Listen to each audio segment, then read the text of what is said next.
దేవుని పరిశుద్ధ నామానికి మహిమ కలుగును గాక.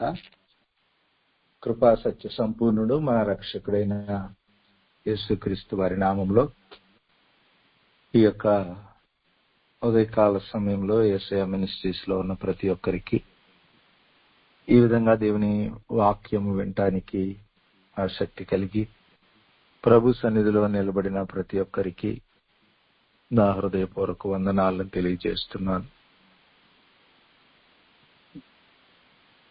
మన ఎడల దేవుని ప్రేమ ప్రత్యక్షపరచబడి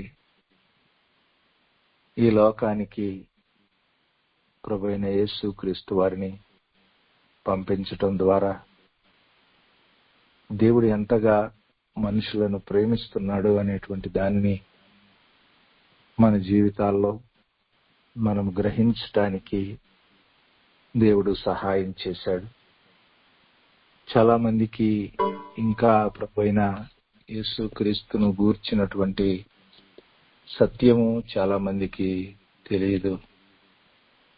అయితే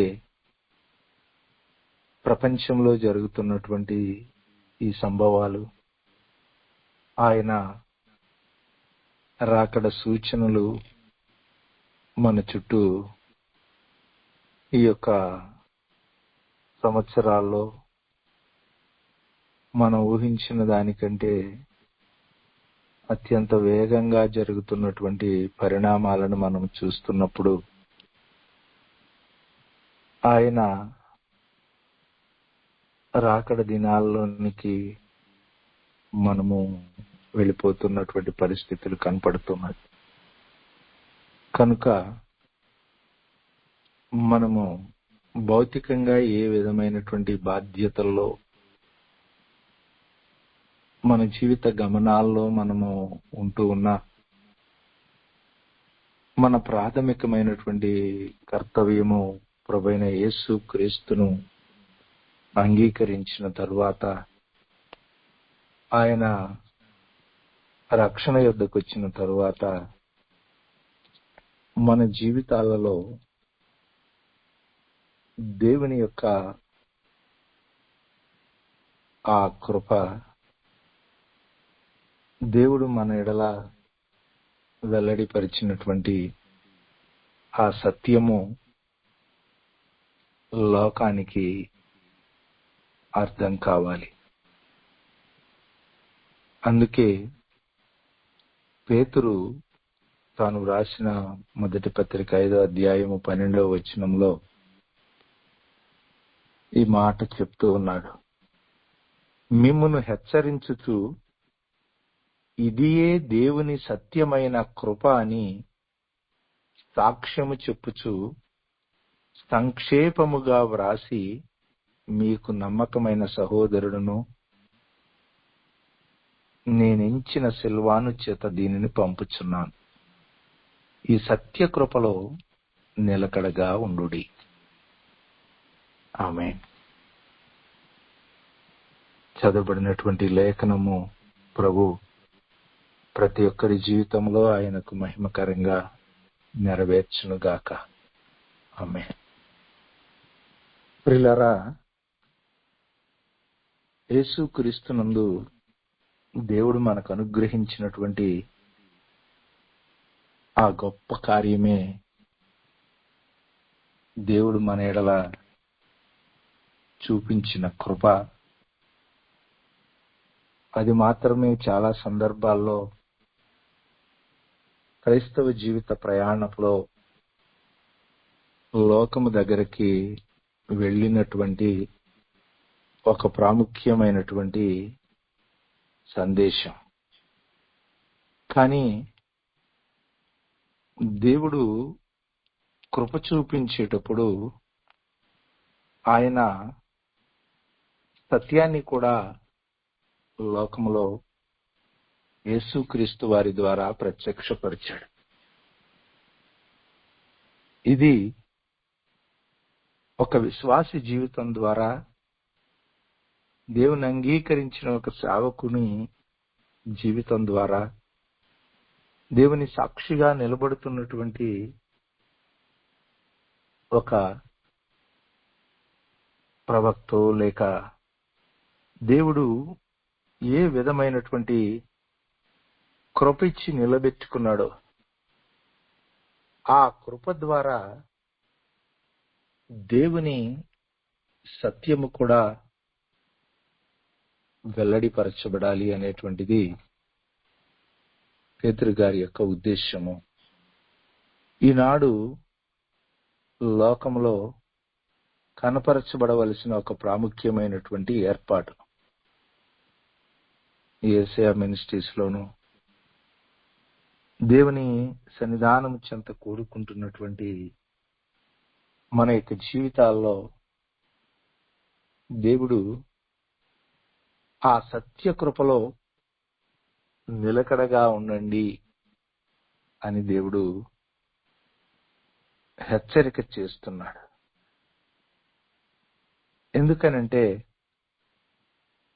4:9 ఇదే పేతురు పత్రికలో పేతురు గారు చెప్తాడు ఏమనంటే, దేవుడు నానా విధమైన కృప విషయంలో మంచి గృహ నిర్వాహకులై ఉండండి, ఒక్కొక్కడు కృపావరము పొందిన కొలది ఒకరికొకరు ఉపచారం. చాలాసార్లు దేవుని కృపను మనము మన యొక్క జీవితాల్లో వినియోగించుకుంటున్నాం. అర్హత లేని వారికి అనుగ్రహించబడేటువంటిదే దేవుని కృప అని మనం ఎరిగి ఉన్నాం. ఈనాడు మన చుట్టూ ఉన్న సమాజము ఆ యొక్క దేవుడిచ్చినటువంటి ఆ కృపను కూడా వారి యొక్క జీవితాల్లో వారు స్వీకరించడానికి వారు ముందుకు రాకుండా వాళ్ళు ఈ లోకంలో వాళ్ళ యొక్క స్వనీతితో జీవించటానికి వాళ్ళు ముందుకెళ్ళిపోవటానికి కారణం ఏమిటి అనంటే, ఆ కృప ద్వారా దేవుడు తన సత్యాన్ని లోకానికి వెల్లడి చేయాలి అనుకున్నాడు. దేవుడు సెలవిచ్చిన ఒక మాటని ఇది నిజమా అని పలికిన ఒక అబద్ధము ద్వారా ఏది నిజమో తెలియని స్థితిలో అవ్వ నుంచి నేటి వరకు సర్వమానవాళి వారి జీవితాల్లో వారి ఎదుటున్న పరిస్థితుల్లో సత్యమేదో తెలియకుండా వారు జీవిస్తున్నటువంటి పరిస్థితుల మధ్యలో యేసుక్రీస్తు వారు ఈ లోకానికి శరీరధారిగా దిగివచ్చి ఆయన కృపా సత్య సంపూర్ణుడుగా మన మధ్యలో ఆయన తనను తాను ప్రత్యక్షపరుచుకున్నాడు. అయితే ఆ జీవము కలిగిన దేవుని ఏర్పాటును ఆ వాక్యమే శరీరధారిగా వచ్చి ఆ కృపా సత్య సంపూర్ణుడిగా మన మధ్యలో నివసించిందని యోహాను తన సువార్తలో 1:14 ఆయన స్పష్టంగా తెలియచేశాడు. ఈ అంత్య దినాలలో ఆయన కృప లోకంలో వెల్లడవుతున్నటువంటి స్థాయిలో ఆయన యొక్క సత్యము ఈ లోకంలో ప్రత్యక్షపరచబడినటువంటి దినాల్లో మనమున్నాం. యేసుక్రీస్తు వారిని గురించి 85వ కీర్తన 10వ వచనంలో కృపా సత్యములు కలుసుకున్నాయి, నీతి సమాధానములు ఒకదాన్నొకటి ముద్దు పెట్టుకున్నాయి అని కీర్తనాకారుడు లోకానికి ప్రత్యక్షమయ్యేటువంటి ఆ యొక్క దేవుని యొక్క ఆ సత్యమైనటువంటి ఆ కృపను గూర్చి ఆనాడు ప్రవచనాత్మకంగా మాట్లాడారు. ఎందుకంటే సత్యమేమో శిక్షించమంటది, కృపేమో అర్హత లేని వారిని కరుణించమంటది. ఈ రెండు యేసుక్రీస్తులో దేవుడు అద్భుతంగా, దేవునికి మహిమకరంగా ఆయన వెల్లడిపరిచినటువంటి ఏర్పాటును ఆనాడు మన పితరుడైనటువంటి అబ్రహాము దినాల నుంచి దేవుడు దానిని కనపరుస్తూనే వస్తున్నాడు. కానీ ఆ ప్రజలు వారి యొక్క జీవితాల్లో దేవుడు అనుగ్రహించినటువంటి ఆ ఏర్పాటును వారు సంపూర్ణంగా గ్రహించలేకపోయారు. అబ్రహాము సేవకుడైనటువంటి ఆ ఎలియాజరు దానిని చూడగలిగాడు. దేవుని సన్నిధానం చెంత ఈ అంత్య దినాల్లో దేవుని ఆత్మ సహాయంతో ముందుకడుగులు వేసేటువంటి మన యొక్క జీవితాల్లో మనము ఆ ఎలియాజరు చూచినట్లుగా దేవుడు వెల్లడిపరిచేటువంటి ఆయన కృపను, ఆయన వెల్లడి చేసేటువంటి ఆయన సత్యాన్ని మన జీవితాల్లో మనము కలిగి ఈ లోకంలో దానిని ప్రత్యక్షపరచవలసిన వారమై ఉన్నాం. అబ్రహాం తన యొక్క సేవకునితో కూడా మాట్లాడి, నాయనా, నీవు వెళ్ళి నా కుమారుని కొరకు ఒక సాటి అయిన సహాయాన్ని తీసుకుని రమ్మని పంపించినప్పుడు ఆదికాండం 24వ అధ్యాయంలో ఆ ఎలియాజరు ప్రయాణమై వెళ్ళి దేవుడు జరిగించిన కార్యాన్ని చూచి ఆ 26వ వచనంలో, ఆదికాండం 24:26లో ఆయన దేవుని సన్నిధానం చెంత ఆ మనుష్యుడు తన తల వంచి యెహోవాకు మ్రొక్కి, అబ్రహామును అనేటువంటి నా యజమానుని దేవుడవైన యెహోవా స్తుతించబడును గాక. ఆయన నా యజమానికిని తన కృపను, తన సత్యమును చూపుట మానలేదు. నేను త్రోవలో నుండగానే యెహోవా నా యజమానిని బంధువుల ఇంటికి నన్ను నడిపించెను. నేను చూసారా ప్రియులారా, ఒంటరిగా ఒక్కడై ఉన్నటువంటి వ్యక్తిగా దేవుడు పిలిచిన పిలుపులో అబ్రహాం అప్పటికి సుమారుగా ఒక 65 సంవత్సరాలు ప్రయాణించాడు.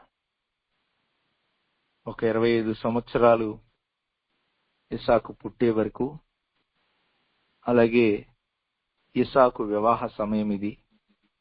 ఇసాకు వివాహమైనప్పుడు ఇసాకుకి 40 సంవత్సరాల వయసు అని లేఖనం చెబుతుంది. ఆ 65 సంవత్సరాల పాటు అబ్రహాము జీవితంలో దేవుడు తన కృపను, తన సత్యాన్ని చూపటము మానలేదని ఎలియాజరు ఎలుగెత్తి దేవునికి స్తోత్రం చెప్తున్నాడు. దేవుని మహిమ కలిగిన మార్గంలో నడిచేటువంటి మన యొక్క జీవితాల్లో నీ ఎడల దేవుడు చూపించే కృపలను గురించి అనేక మంది సాక్ష్యం ఇవ్వచ్చు. అర్హత లేని నాకు దేవుడు నా ఈ స్థితినిచ్చాడు, ఈ స్థానంలో నిలబెట్టాడు, ఈ ఐశ్వర్యం ఇచ్చాడు, ఈ అధికారం ఇచ్చాడు, ఈ జ్ఞానం ఇచ్చాడు, ఈ విధమైనటువంటి వస్తువులు, వాహనాలు, ఈ లోక సంబంధమైనటువంటి అనేకమైనటువంటివి. అలాగే దేవుడు అనుగ్రహించేటువంటి తన కృప ద్వారా ఇచ్చేటువంటి ఎన్నో రకాలైనటువంటి కృపా వరాలను పొంది ఆయన సన్నిధిలో నిలువబడి నానా విధములైన కృపలను, కలిగి అనేక రకాలుగా బుద్ధివాక్యము, జ్ఞానవాక్యము, దేవుని కృపా వరములు, ఆ పరిచర్య వరాలను పొంది భాషలు మాట్లాడేవాళ్ళు, భాషలకు అర్థం చెప్పేవాళ్ళు, అద్భుతాలు చేసేవాళ్ళు, సూచక్రియలు, మహత్కార్యాలను జరిగించేటువంటి వాళ్ళు చాలా మంది ఆ కృపా వరములను పొంది దేవుని కృపచేత నిలబడినటువంటి వాళ్ళు ఉన్నారు. కానీ ఆ కృప ద్వారా దేవుని యొక్క సత్యాన్ని సంపూర్ణంగా లోకంలో వెల్లడి పరచమని దేవుడు మన ఎడల కోరుకుంటూ ఉన్నాడు.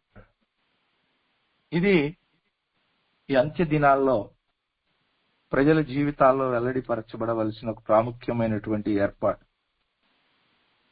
అది అబ్రహాము జీవితంలో దేవుడు తన కృపను, తన సత్యాన్ని ఆయన చూపటం మానలేదంట. సత్యం అంటే ఏమిటి? ఆయన వాక్యమే సత్యం. అంటే ఆయన సెలవిచ్చిన మాట నిశ్చయంగా భూమి ఆకాశములు గతించిన అది నిశ్చయముగా నెరవేర్చబడుతుంది. అవి గతించిపోతాయి, కానీ ఆయన మాట ఏమాత్రము నిరర్ధకం కాదు అనేటువంటిది దేవుని బిడ్డలుగా మన యొక్క జీవితాల ద్వారా దేవుడు కనపరచాలి అనుకుంటున్నాడు. యాకోబులో కూడా ఆ ఏర్పాటును దేవుడు స్పష్టంగా తెలియపరిచాడు.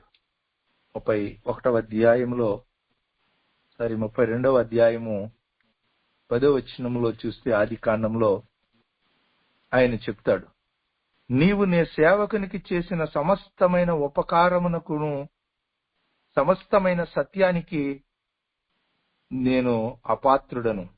ఎట్లనగా నా చేతి కర్రతో మాత్రమే ఈ యొర్దానును దాటి తిని, ఇప్పుడు నేను 2 గుంపులై తిని అని. దేవుని సన్నిధానం చింత ఒక నీతి కలిగిన వ్యక్తిగా అబ్రహాము తన అడుగులను వేస్తే, యాకోబు ఒక అర్హత లేని మోసగాడిగా దొంగతనంగా తండ్రి యొక్క ఆశీర్వాదాన్ని పొందుకొని తండ్రి ఇంటి నుంచి వెళ్లిపోయినటువంటి ఈ వ్యక్తి జీవితంలో కూడా దేవుడు అద్భుతంగా తాను తన ఎడల చూపించిన ఆ కృపను దేవుడు మాట ఇచ్చి ఏ విధంగా అయితే బేతేల్లో ఆయనకు ప్రత్యక్షమైన నాటి నుంచి మరలా ఈ 2 గుంపులుగా తిరిగి వచ్చే వరకు ఆ 28వ అధ్యాయము 15వ వచనంలో, ఇదిగో నేను నీకు తోడయుండి నీవు వెళ్ళు ప్రతి స్థలమందు నిన్ను కాపాడుచు ఈ దేశానికి నిన్ను మరలా రప్పించదను, నేను నీతో చెప్పినది నెరవేర్చు వరకు నిన్ను విడువనని చెప్పాడు. ఆ విధంగా దేవుడు తాను సెలవిచ్చిన ఆ సత్యాన్ని ఆయన నెరవేర్చే విషయంలో ఎన్నో పర్యాయాలు యాకోబు జీవితంలో ఈ ప్రయాణంలో ప్రతికూల స్థితులు ఎదురైనా తన కృపను చూపించే విషయంలో ఏ మాత్రం కూడా దేవుడు వెనక్కి రాకుండా ఆయన చూపించిన కృపను ఆ సమస్తమైన సత్యానికి నేను అపాత్రుడను నాయనా అని దేవుని సన్నిధిలో కృతజ్ఞతతో యాకోబు చెప్తున్నాడు. కాబట్టి దేవుని మాట చొప్పున విశ్వాసముతో అడుగులు వేసిన అబ్రహాము విషయంలో కానీ, అలాగే అర్హత లేనటువంటి స్థితిలో దొంగతనంగా మార్గము తప్పి దేవుని ఆశీర్వాదాన్ని పొందటానికి ప్రయత్నించి ఇంటి నుంచి బయలుదేరినటువంటి యాకోబు విషయంలో కానీ దేవుడు తన కృపను, తన సత్యాన్ని ఏమాత్రమును చూపటము మానని దేవుడుగా ఉన్నాడని చూస్తున్నాం. దేవుడు చూపించే కృప, దేవుని యొక్క సత్యము ఎంత ఉన్నతమైనవో దానికి ఒక గొప్ప ఉదాహరణ దావీదు. తన యొక్క జీవితంలో తన ఎడల దేవుడు ఏ విధంగా కృప చూపించాడో, అదే సమయంలో దేవుడు తన సత్యాన్ని ఏ విధంగా తన యొక్క జీవితంలో నెరవేర్చాడో, ధర్మశాస్త్రం లేని కాలంలో అబ్రహాము, యాకోబు ఉన్నారు. అయితే దావీదు ధర్మశాస్త్ర కాలంలో దేవుని యొక్క కృపను, దేవుని యొక్క సత్యాన్ని తన యొక్క జీవితంలో అనుభవించిన వాడిగా ఉన్నాడు.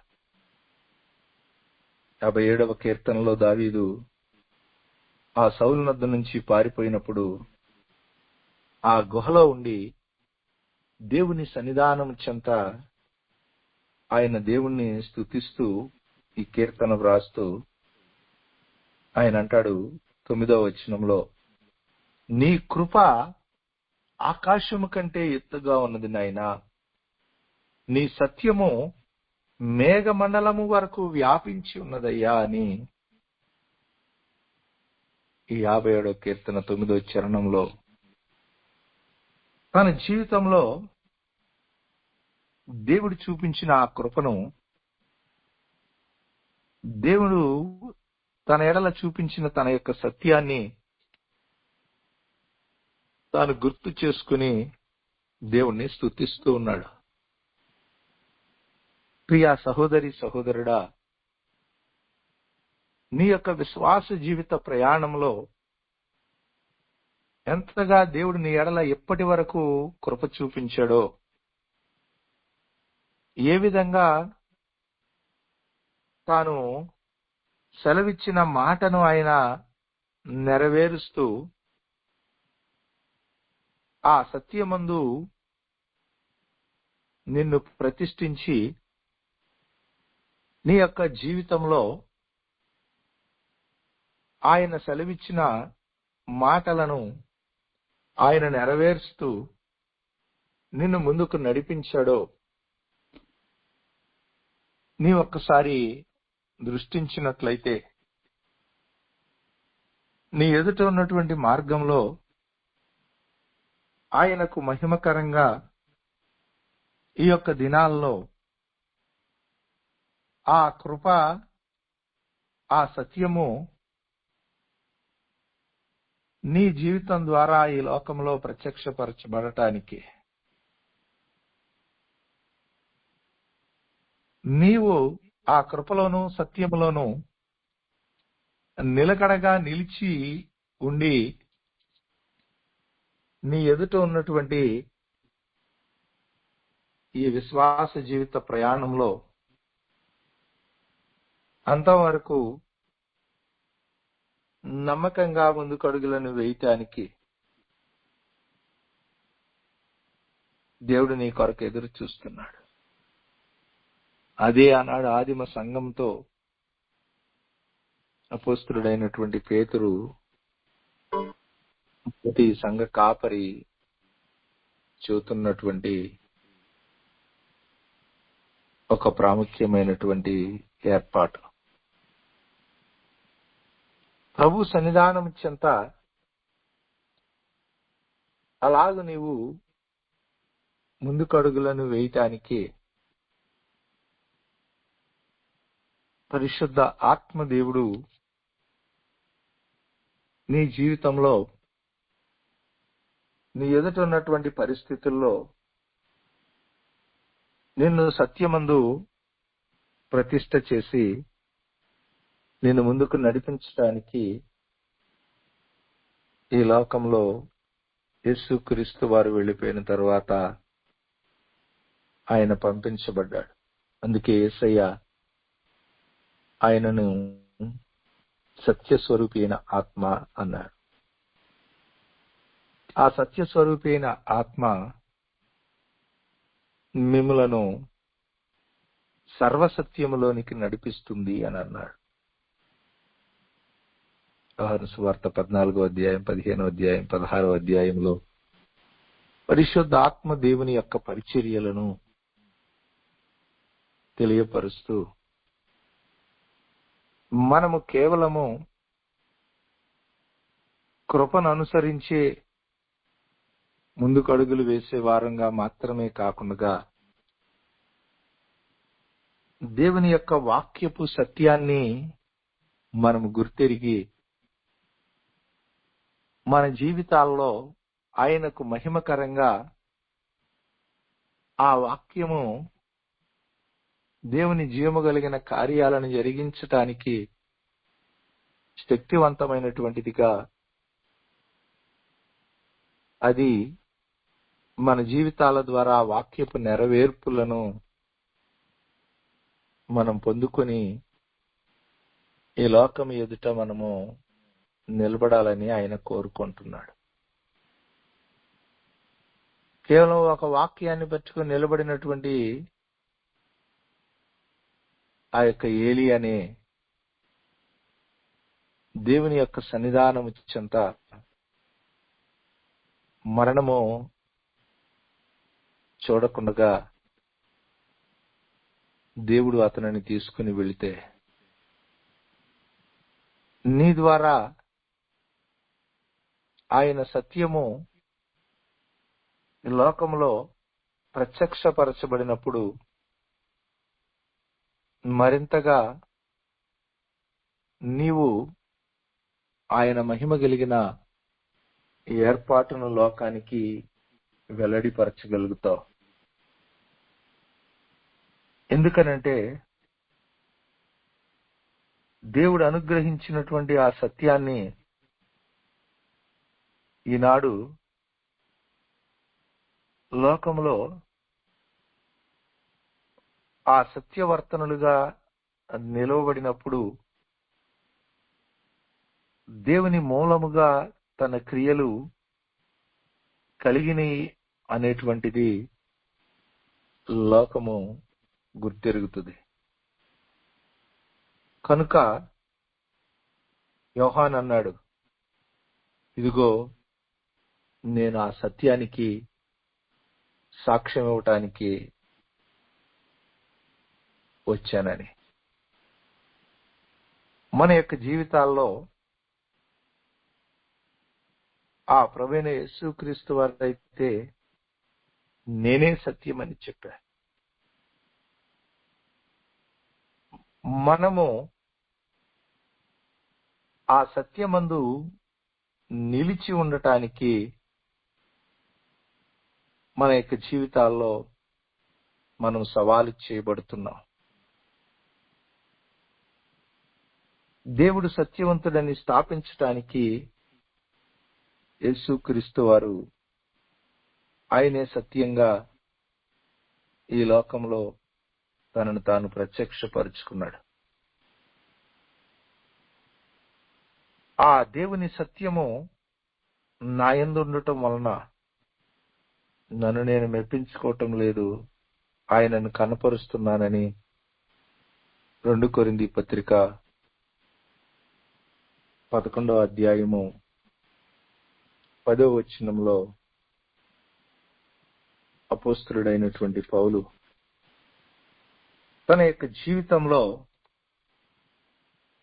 ఆ క్రీస్తు సత్యము నా యందు ఉండుట వలన అకయ ప్రాంతముల యందు నేను ఇలాగూ అతిశయపడకుండా నన్ను ఆటంకపరచుటకు ఎవరి తరము కాదు. మన యొక్క జీవితాల్లో ఈ లోకంలో మనం కృపను పెట్టుకుని నిలబడటం ఒక స్థాయి అయితే, సత్యమందు ప్రతిష్ఠించబడి నిలబడటము మన జీవితాల్లో మనము ఎరిగి ఉంటే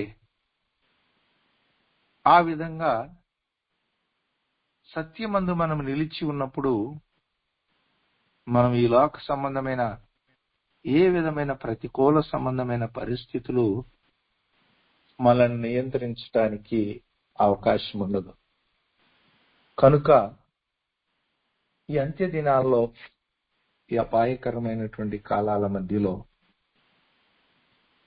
జీవము కలిగిన దేవుని పిలుపులో ఉన్నటువంటి మనము ఏదో సాధారణముగా ఆయన విశ్వాసం ఉంచి అడుగులు వేస్తున్నటువంటి ప్రజల వలె కాకుండా మనము ఆయన కృప మనకెందుకు అనుగ్రహించాడో మనము గుర్తిరిగి అర్హత లేని వారికి ఆయన కృపనిచ్చాడు. ఎందుకంటే ఈ లోకంలో అర్హత కలిగినటువంటి వారిని, యోగ్యులు అనుకున్నటువంటి వారిని, గనులు అనుకున్నటువంటి వారిని, జ్ఞానము కలిగినటువంటి వారిని, యోగ్యులైనటువంటి వారిని సిగ్గుపరిచి వారి యొక్క జీవితాల్లో వారికి కలిగిన జ్ఞానమైన, వారికి కలిగినటువంటి ఆ యొక్క అర్హతలు ఏవైనా అవి ఆయన ద్వారానే కలిగినవని వారు గ్రహించినట్లుగా దేవుడు అర్హత లేని వారికి కృపిచ్చి ఈ లోకంలో అర్హత కలిగిన వారిని ఆయన వైపుకి తేరి చూడటానికి దేవుడు అవకాశం ఇచ్చాడు. అలాగే ఆయన వాగ్దానమును చేసిన వాడు నమ్మదగిన వాడిని రుజువుపరచటానికి ఆయన అర్హత లేని వారికి కృపిచ్చాడు. అలాగే ఏ శరీరీ ఈ భూమి మీద అతిశయించకుండానట్లుగా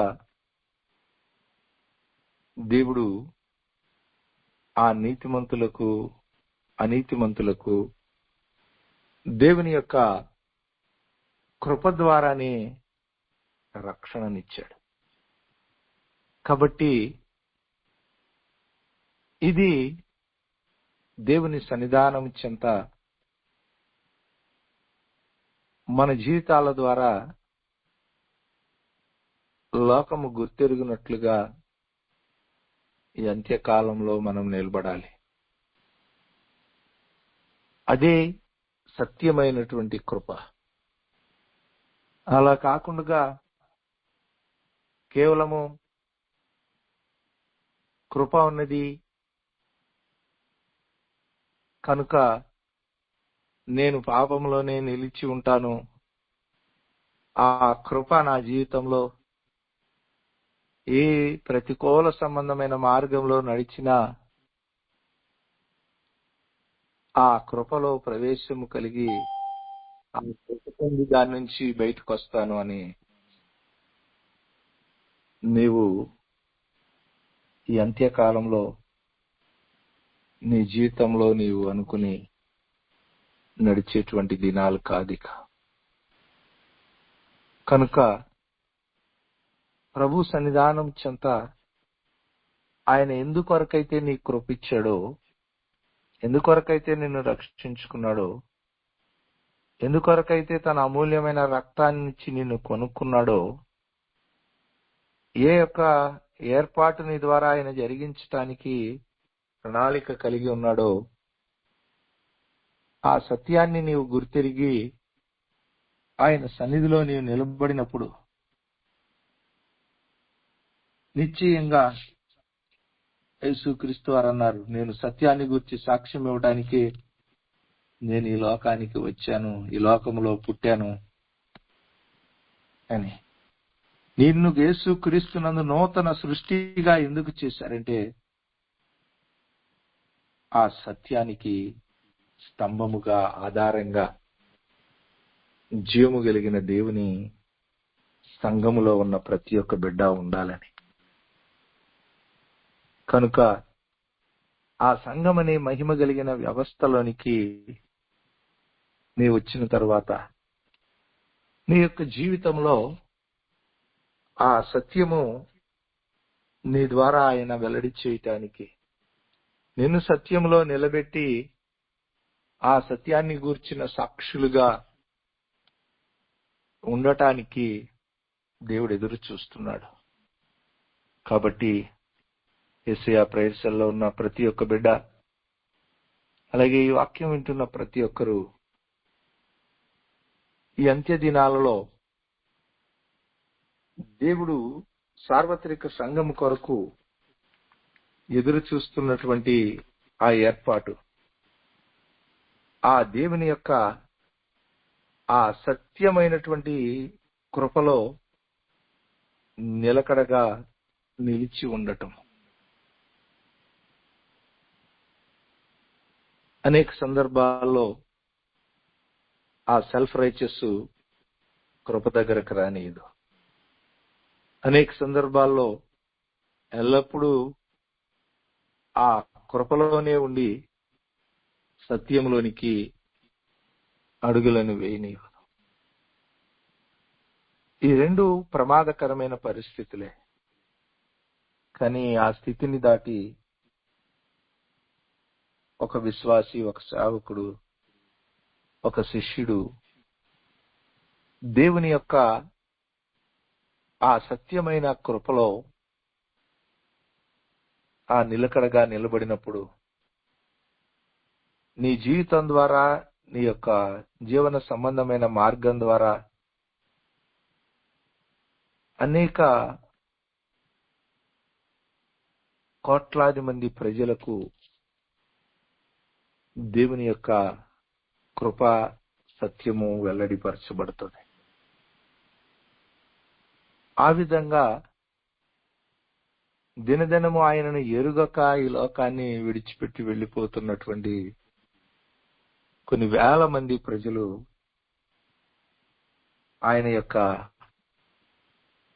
కృపను గుర్తెరుగుతారు, ఆయన కృపను ఆశ్రయిస్తారు, ఆయన సత్యాన్ని తెలుసుకుని వారి జీవితాలు కట్టబడినటువంటి కట్లలో నుండి విడుదల పొంది ఆ సత్యము వారిని స్వతంత్రులనుగా చేయటాన్ని బట్టి వారి యొక్క జీవితాల్లో వారి ఎట్టి బంధకాల్లో ఉన్నా సరే వారు విమోచించబడి ఆ వాస్తవాన్ని తెలుసుకుని దేవుడు అనుగ్రహించే జీవంలోనికి వస్తారు. కనుక ప్రభు సన్నిధిలో ఆ విధంగా మిమ్మల్ని మీరు ఆయుత్తపరుచుకొని మీకు ఇచ్చిన కుటుంబాలను, బిడ్డలను, మీకు అనుగ్రహించిన జీవన సంబంధమైన మార్గాలలో దేవుని యొక్క కృపను, దేవుని సత్యాన్ని మీ జీవితాల ద్వారా లోకానికి కనపరుస్తూ ఆయన ఉన్నతమైనటువంటి ప్రణాళిక మీ ద్వారా ఆయన జరిగించటానికి ఎల్లప్పుడూ ఆయన సన్నిధిలో ఆయన ఆత్మ స్వాతంత్రముతో అడుగులను వేయటానికి ప్రభు మిమ్మలను యోగ్యకరంగా సిద్ధపరిచి నడిపించును గాక.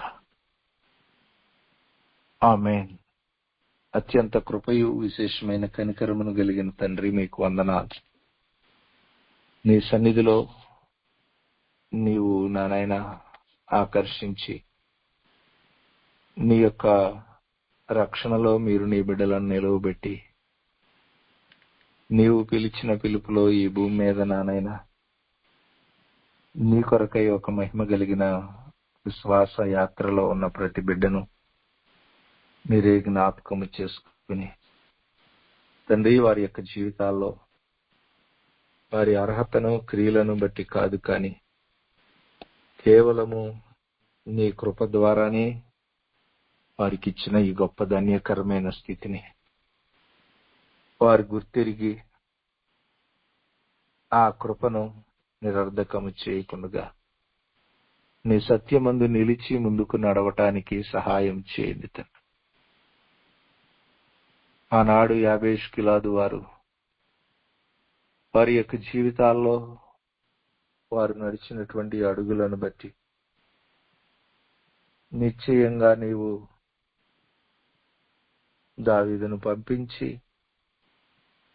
వారికి నానైనా నీ కృపను, నీ సత్య స్వభావాన్ని నీవు వెల్లడిపరిచారు. ఆ విధంగా ఈ అంత్య దినాలలో యేసుక్రీస్తు ప్రభువా నీకు ముంగుర్తుగా దావీదు ఉంటుండగా, అలాగే ఈ లోకంలో మా చుట్టూ ఏ విధమైనటువంటి నా తండ్రి ఉపకారము చూపి నీ యొక్క యోగ్యకరమైనటువంటి విధులను నిర్వర్తిస్తూ కొర్నేలు వలె నానైనా నీ లేఖనానుసారమైనటువంటి ప్రార్థనలు ధర్మకార్యాలు చేస్తూ నిన్నెరుగని ప్రజలున్నారో ఆ ప్రజలను చేరుకొనటానికి నీ ఆత్మ సహాయంతో ఈ యొక్క నానైనా యేసయ్య మినిస్ట్రీస్ లో ఉన్న ప్రతి ఒక్క బిడ్డను నీకు మహిమకరంగా ముందుకు నడిపించండి. అందుకు నీ కృపను నీ సత్యమును వారి జీవితాల్లో సంపూర్ణముగా మీరు అనుగ్రహించి ఆ కృపా సత్యములు నీ బిడల జీవితాల ద్వారా మీరు లోకానికి వెల్లడిపరచండి. సార్వత్రిక సంఘాన్ని ఈ వాక్యం వింటున్న ప్రతి ఒక్క బిడ్డను ఆ విధంగా ఆ సత్యమైన కృపలో నిలకడగా నిలిచి నీవిచ్చిన కృపను నిరర్ధకము చేసుకొనకుండగా నీవిచ్చిన కృపా వరాలను నీకు మహిమకరంగా వినియోగిస్తూ అనేక మంది ప్రజలను నీ సత్యములో ప్రతిష్ఠించి నీ ఆత్మ సహాయంతో నీలో స్వతంత్రులనుగా జీవించటానికి కావలసిన సిద్ధపాటునిచ్చే బిడ్డలుగా మీరు చేయండి. అందున్న మార్గంలో నీ కొరకు అట్టి శక్తివంతమైన సాక్షులుగా మీరు నిలబెట్టి మహిమ ఘనత ప్రభావములు మీరే పొందమని యేసుక్రీస్తు వారి శక్తి కలిగిన నామన ప్రార్థించుకుంది ఉన్నాం తండ్రి. ఆమేన్. మన తండ్రి అయిన దేవుని ప్రేమ, ఆయన ప్రియ కుమారుడైన యేసుక్రీస్తు వారి కృప, పరిశుద్ధాత్మ దేవుని యొక్క ఆదరణ సహవాసము ఇలాగ భూమి మీద ఆయన ఉన్నతమైన పిలుపులో ముందుకు అడుగులు వేస్తున్న వారికి, కూడిన మనకును, ఈ వాక్యం వింటున్న సకల పరిశుద్ధులకు, యేసయ్య మినిస్ట్రీస్ పరిచర్యలకు ప్రభురాక పర్యంతము తోడయుండి ఆయన యొక్క మహిమ కలిగిన ప్రణాళికను నెరవేర్చునుగాక. ఆమేన్. ఆమేన్. ఆమేన్. ఆమేన్.